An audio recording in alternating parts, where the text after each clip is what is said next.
Bismillahir Rahmanir Rahim. Your Holiness, Pope Francis, thank you for convening this critical summit and for your unconditional commitment to the world's children. Years ago, you published a collection of letters from boys and girls around the world, along with your responses. In one of them, a young refugee, Muhammad, asked you, "Will the world be again as it was in the past?" He wanted to know if his life would ever be the same. It is a question that plagues millions of children whose entire worlds have been turned inside out by war, and it is one with no easy answers. The Convention for the Rights of the Child is the most widely ratified human rights treaty in history.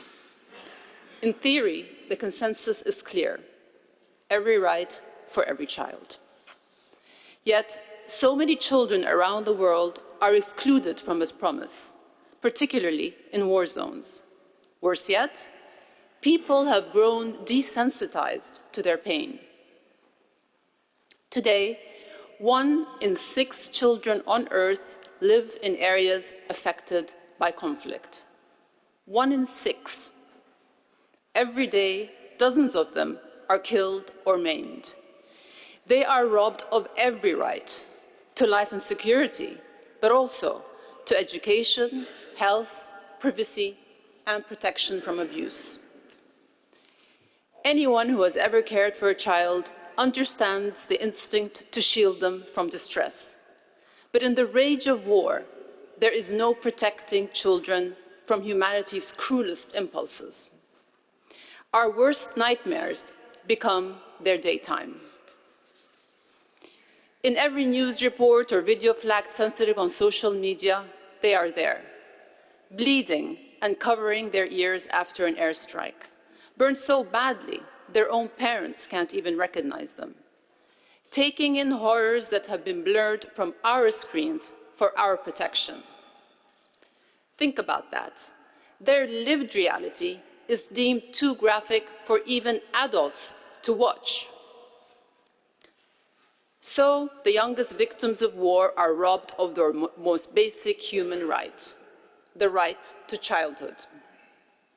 And this crime is rationalized with yet another, expelling them from the realm of childhood altogether.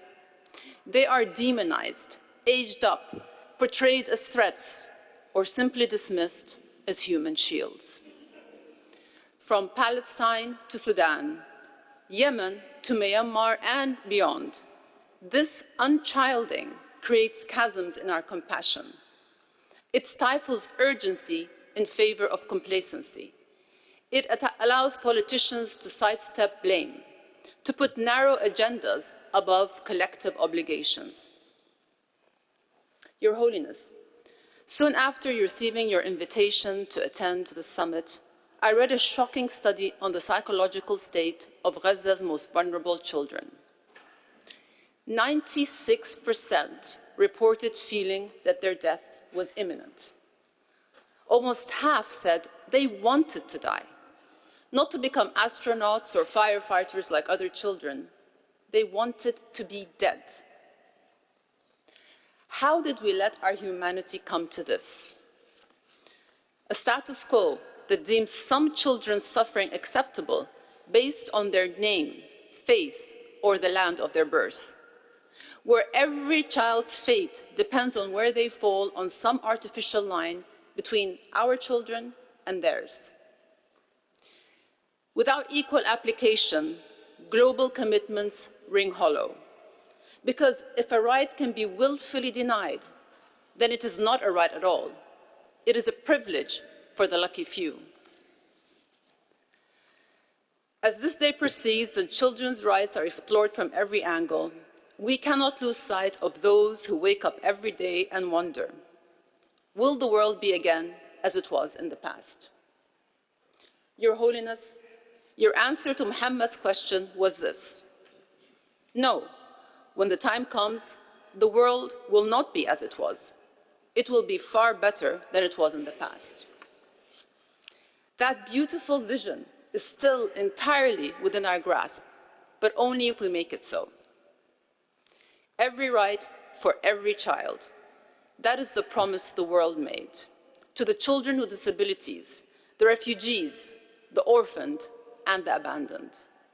Whether they are missing their 2 front teeth or have lost limbs to war wounds, every child has an equal claim to our protection and care.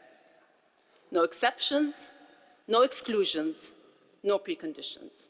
Thank you all very much.